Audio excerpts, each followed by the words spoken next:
এজন ব্যক্তিয়ে ষ্টেজত থিয় হৈ সন্মুখত উপস্থিত দৰ্শকক হহুৱাকে ষ্টেণ্ড আপ কমেডি বুলি কোৱা হয়। আৰু এই ষ্টেণ্ড আপ কমেডি হয়তো আপোনালোকে সকলোৱে ইউটিউবত এবাৰ হ'লেও চাইছে। কিন্তু মানুহক হহুৱাবলৈ এই কমেডিয়ানসকলে কেনেকুৱা ধৰণৰ কণ্টেণ্ট ব্যৱহাৰ কৰিছে, কেনেকুৱা ধৰণৰ ভাষাৰ প্ৰয়োগ কৰিছে কেতিয়াবা ভাবিছেনে?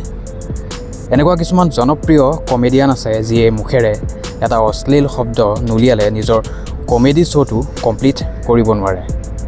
ভাৰতৰ আটাইতকৈ জনপ্ৰিয় ষ্টেণ্ড আপ কমেডিয়ান জাকিৰ খানো তাৰ ভিতৰত অন্যতম। নিজকে কুল দেখুৱাবলৈ তেওঁ প্ৰত্যেকটো শ্ব'তে ব্যৱহাৰ কৰা অশ্লীল শব্দটো এবাৰ শুনক।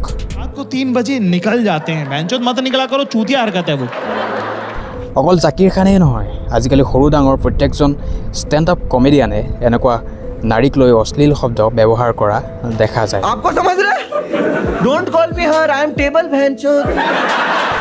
এবাৰ এই ভিডিঅ'টো চাওক। जितने भी लौंडे होते हैं ना ये सर्दियों में सब ठप हो जाते हैं। वो नहीं होते रुक बैच में दो बंदे बुला तो रुक बैच तो रुक हाँ भाई लड़ाई हो गई पहुंच जा कह रहा भाई। মানুহে দৈনন্দিন ব্যস্ততাৰ পৰা সময় উলিয়াই অলপ হাঁহিবলৈ বুলি ইউটিউবত কমেডি শ্ব'বোৰ উলিয়াই চায়। কিন্তু এনেকুৱা ধৰণৰ নাৰীক লৈ ব্যৱহাৰ কৰা অশ্লীল শব্দজনিত কমেডি প্ৰগ্ৰামবোৰ চাই আজিকালি এটা 12-13 বছৰীয়া সৰু ল'ৰায়ো মুখেৰে তেনেকুৱা অশ্লীল শব্দ মতা দেখা যায়। মানুহক হহুৱাবলৈ অশ্লীলতাৰ প্ৰয়োগ, বিশেষকৈ নাৰীক অসন্মান কৰি কথা কোৱা, সেয়া গ্ৰহণযোগ্য হ'ব পাৰে জানো? এইটো সত্য যে জাকিৰ খানকে ধৰি ভিডিঅ'টোত দেখা প্ৰত্যেকজনেই একোজন প্ৰতিভাশালী কৌতুক অভিনেতা। কিন্তু সেই নাৰী অপমানসূচক শব্দবোৰ প্ৰয়োগ নকৰাকৈ তেওঁলোকে মানুহক হহুৱাব নোৱাৰেনে? নিশ্চয় পাৰে।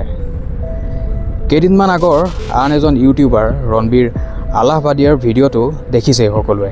কেনেকৈ হাঁহি হাঁহি এটা অতি বিভৎস কমেণ্ট কৰিছিল পিতৃ মাতৃৰ ওপৰত। ভাৰতৰ নিচিনা এখন দেশ য'ত নাৰীক দেৱী হিচাপে পূজা কৰা হয়, তাত আজি এনেকুৱা ব্যক্তিসকলে খোলাকৈ নিজৰ স্বাৰ্থৰ বাবে এনেকৈয়ে নাৰীক অপমান কৰি থকা দেখিবলৈ পোৱা যায়। এই কথাটোত কোনেও ইমান গুৰুত্ব প্ৰদান কৰা নাই যদিও ই এক অতি চিন্তনীয় বিষয় হৈ পৰিছে। মুখেৰে অশ্লীল শব্দ নোলোৱাকৈও যে ষ্টেণ্ড আপ কমেডি কৰিব পাৰি, সেই কথা বহুতো শিল্পীয়ে ইতিমধ্যে প্ৰমাণ কৰি থৈছে।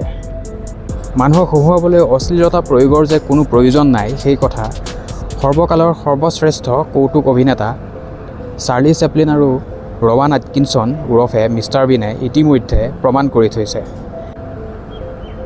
তেওঁলোকেতো এটা শব্দও মুখেৰে নমতাকৈ মৌন হৈ অভিনয় কৰিয়েই সমগ্ৰ বিশ্বক হহুৱাইছিল।